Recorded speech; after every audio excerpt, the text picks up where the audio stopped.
नमस्कार and welcome back. मैं guarantee दे सकता हूं कि मोदी जी ने ट्रंप को पागल करके ही छोड़ना है। वैसे आप बोलेंगे उसको पागल करने की जरूरत क्या है, वो तो वैसे ही पागल है। लेकिन मोदी जी ने बोला है इसको परमानेंटली पागल करके इसको पागल खाने भेजना है। डी डॉलराइजेशन जो है वो होना शुरू हो गई है। भारत ने अपनी जो टोटल ट्रेजरी बॉन्ड होल्डिंग थी वो $250 बिलियन से घटा के इस समय लगभग $180 बिलियन कर लिए। नरेंद्र मोदी ने डोनाल्ड ट्रंप की छवि को इतना धक्का पहुंचाया है कि जिसकी आप कोई कल्पना भी नहीं कर सकते। प्रेसिडेंट ट्रंप ने कुछ पेपर्स को साइन करने से मना कर दिया, टैरिफ लगा दिए 50%। उसके बाद एक इकोनॉमिक स्ट्राइक हमारे पर करने की कोशिश करी। व्हाइट हाउस वेट करता रहा। वेट ये कर रहा था कि न्यू दिल्ली जो मोदी जी की गवर्नमेंट है वो पैनिक में आएगी और पैनिक में आने के बाद वो फोन कॉल करेंगे।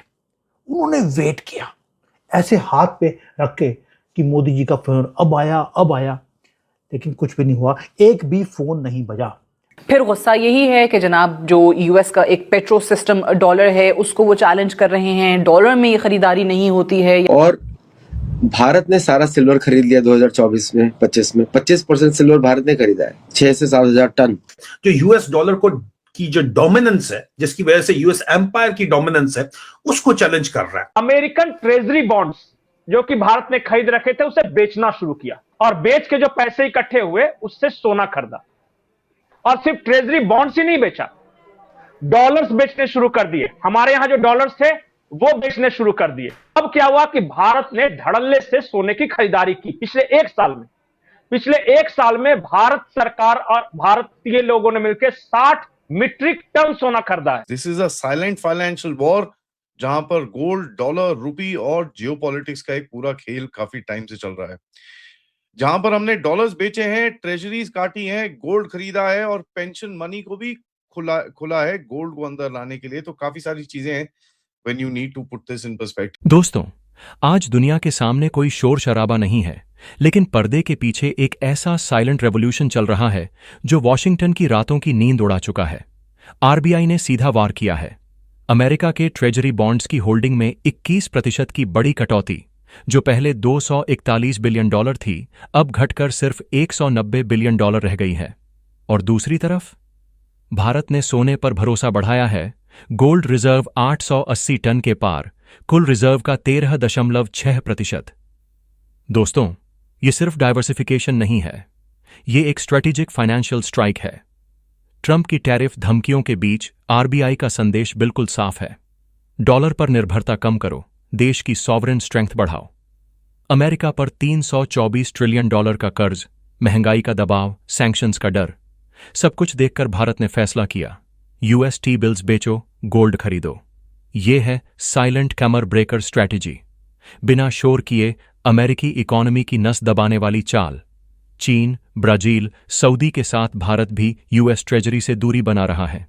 डॉलर की डिमांड घटेगी, ब्याज दरें बढ़ेंगी और यूएस डेब्ट क्राइसिस और करीब आएगा। लेकिन भारत गोल्ड में सुरक्षित नॉन डॉलर करेंसीज की तरफ शिफ्ट और एक नए ग्लोबल फाइनेंशियल ऑर्डर की तैयारी। उधर पाकिस्तान देखता रह गया, वो आज भी आईएमएफ की लाइन में खड़ा है। और इधर भारत दुनिया को नया इकोनॉमिक लेसन पढ़ा रहा है।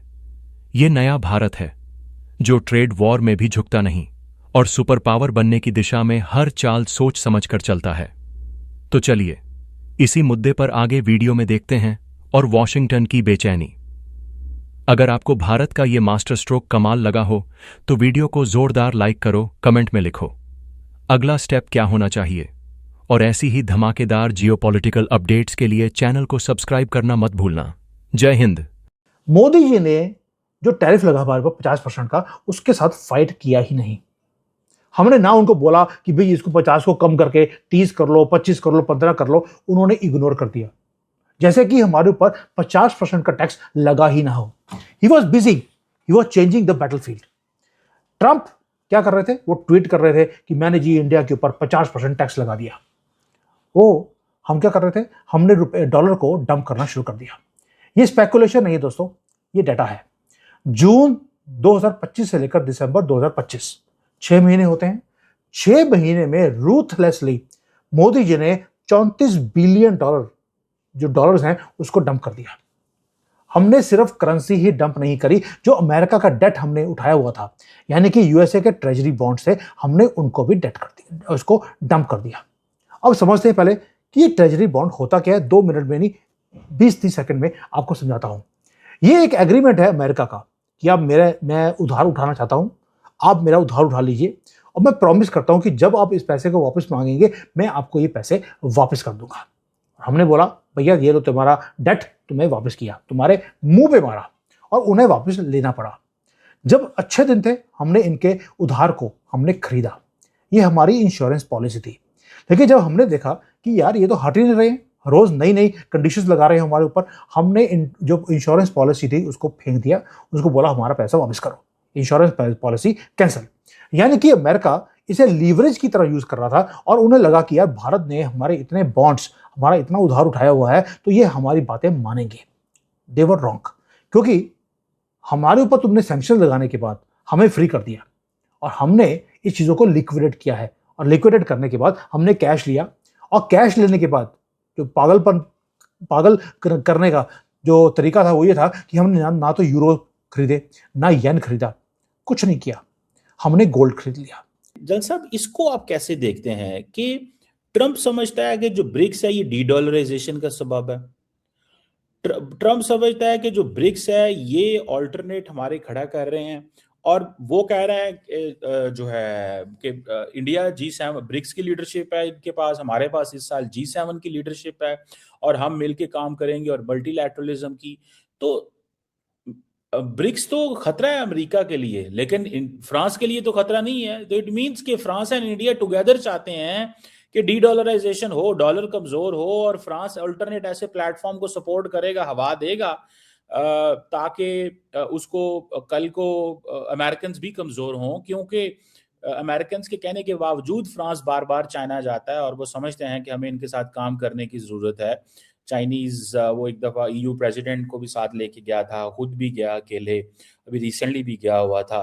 तो ये आप समझ रहे हैं कि India and France together want to weaken dollar, together want to create an alter, because दोनों मल्टीपोलर वर्ल्ड की बात करते हैं। ट्रंप G2 की बात करता है, वो कहता है जी दुनिया में ग्रेट 2 हैं, एक चाइना और एक हम है, ये G2 है, कोई G7 नहीं है, कोई ब्रिक्स नहीं है, और वो कहता है अकेले मैं ही तो सारे फैसले करता हूँ, मतलब हर चीज तो मैंने अकेले ने कर लेनी है, इसमें किसी का तो रोल ही कोई नहीं है।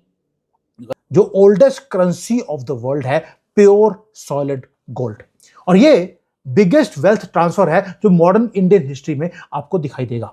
और ये सब कुछ हमारी आंखों के सामने हो रहा है, लेकिन हमारा मीडिया बात नहीं कर रहा कि कैसे हम डोनाल्ड ट्रंप के एक एक पैंतरे का आंसर विद पॉलिसी दे रहे हैं। अब देखिए ये गोल्ड रश ये है क्या। अगर आप रियल नंबर्स में देखेंगे तो हमने पिछले 1 साल में एक ही काम किया, हमने 60 मैट्रिक टन गोल्ड हमने खरीद लिया। जनवरी 2026 राइट नाउ जो हमारे रिजर्व्स हैं गोल्ड के अंदर वो 880 मैट्रिक टन क्रॉस कर गए, और मार्च तक आप देखेंगे ये 100 टन क्रॉस कर जाएगा। ये नॉर्मल बाइंग नहीं है, ये वॉर टाइम की एक्यूमुलेशन है। वॉर टाइम बोल रहा हूं क्योंकि गोल्ड जो है उसका कोई मास्टर नहीं होता। डॉलर है, डॉलर फेडरल रिजर्व को आंसरेबल है, वो कंट्रोल करता है, डॉलर अमेरिकन प्रेसिडेंट को आंसर देता है, लेकिन गोल्ड किसी को आंसर नहीं देता। आपने देखा होगा कि रशिया है, ईरान है, इन सब के जो डॉलर्स हैं उसको ब्लॉक कर दिया गया। लेकिन अगर इनके पास डॉलर के बजाय गोल्ड होता तो क्या होता, इनको फर्क ही नहीं पड़ता। इसलिए मोदी जी एक ही काम कर रहे हैं कि हमने गोल्ड खरीदना शुरू कर दिया, क्योंकि ये किसी को आंसरेबल नहीं है, ये करेंसी न्यूट्रल है और ये एक सॉवरन कंट्री के लिए एक सॉवरन एसेट की तरह ये काम करती है। अब आगे जाकर देखना जो ये नोट्स हैं ये खत्म हो जाएंगे, डिजिटल करेंसी आएगी, उसके बाद ट्रेडिंग गोल्ड में होगा, ताकि आप बैंकिंग सिस्टम को कंप्लीटली बाईपास कर देते हैं। जब इंटरनेशनल ट्रेड आएगा तब फर्क नहीं पड़ेगा कि आपका जो रुपये है वो 100 रुपये का है या 1 रुपये का। आप बाईपास करेंगे सैंक्शंस को, आप बाईपास करेंगे थ्रेट्स को, और इसलिए पेपर डॉलर से बाहर निकलकर फिजिकल मेटल की तरफ मोदी जी जाते जा रहे हैं। और ये कभी भी अमेरिकन मैट्रिक्स वालों ने कभी सोचा नहीं था कि यार Modi will do something like this, और इंडिया ने इफेक्टिवली अनप्लग कर लिया अपने आप को अमेरिकन मैट्रिक्स से। अब इसको अब जो मर्जी बुद्धि कहिए, मैं बोलता हूं ये गुजराती बुद्धि है, कई लोग बोलते हैं सर ये तो बढ़िया बुद्धि है। वेस्ट फेल करता है हमारी इस बढ़िया बुद्धि को अंडरस्टैंड करने के लिए।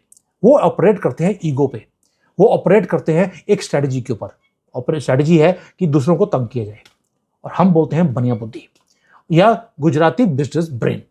ये एबिलिटी है कि हम बिना लड़े जीतते कैसे हैं।